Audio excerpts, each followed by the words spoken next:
None of my business. Drake went on Bobbi's podcast for the second time now. I don't have a whole bunch of opinions about it because I haven't seen it or heard it. I've just seen a few clips. Yeah. He might have signed her. I don't know. Could be that. What a great first episode again. Yeah, run it right back. Not too many people that get the Drake first episode twice.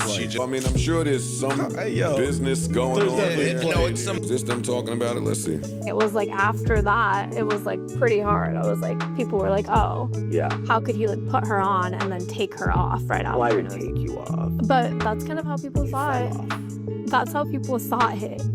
Was that I had so many interviews lined up where afterwards, once you unfollowed me, blocked me, everything, it was just pulled, and I was like, oh god, it was like such a. I can't listen to this. I'm gonna play another clip. I can't listen to this. I'm sorry. Their voices. Hello, would you like a spotted shave? I like her dry humor shit. Him and whatever voice he picked for the day. Which one? Also doing the dry humor thing, but with an agenda that you can see. Like, hey, let me just address all the controversy I've been in for the last year and a half with a clever, funny little spin. And here's another clip of them talking about something. People ask like, oh, why are you here doing this again?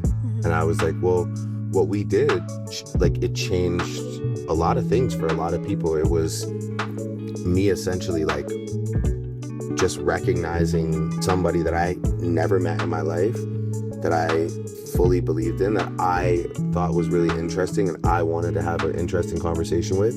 It pissed off like so many, like all these losers, these like, you know, like story journalists and like this guy and that guy who like feels so entitled to this interview about, and Drake never does anything for like this type of media. And it just like made people so angry that two people who actually like have just like maybe nothing to talk about or everything to talk about, but just based on like random energy could come together. I think it changed a lot of things.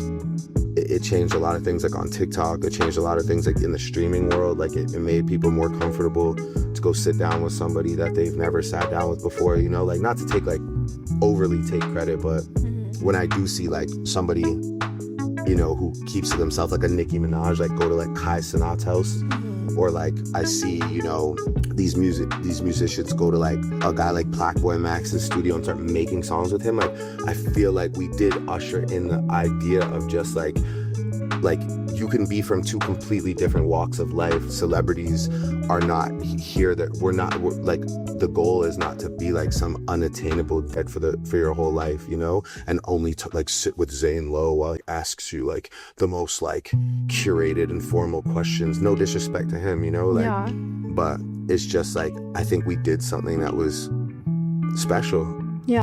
That was bold. That was a weird spin attempt. No, that he was. The reason what why he did was change the way that people talk because he sat with someone that's not like him. He did. When you show up on Bobbi's podcast and attempt the spin, it looks like you care more about it than you're letting on. You know what I'm saying? I don't think he owes anybody an interview, and I don't think there's anybody in hip-hop media that should feel entitled to a Drake interview, especially Elliot. So that was really the controversy. So now she fake retires and now she's back with another Drake interview, and it's just like, again, we also feel like Drake now is playing the hand of these people outside of this thing, sitting with the Aiden Rosses and all these other people, and I get it, it's part of the stake thing and gambling and kicks and whatever the fuck skills he has. He ain't sit with no Negroes, he ain't sit with no hip-hop people, he pump fake Casanat. We can't always get what we want. I think people go around who they want to be around. They control their environments. Wants to be around Bobby and Playboy Max and whoever else. What's on with Aiden Ross, Aiden Ross, the whole Steak crew, the Joe Rogan crew, the little white people to be on the four different screens. Those different sectors of the internet that he trying to explore. Kudos. Like, I ain't got no beef with that. Go ahead. That's he's well within his right. Now, I do think that there is a correlation between him not connecting the way that he used to with who he's around and how he presents, but that's not my business either.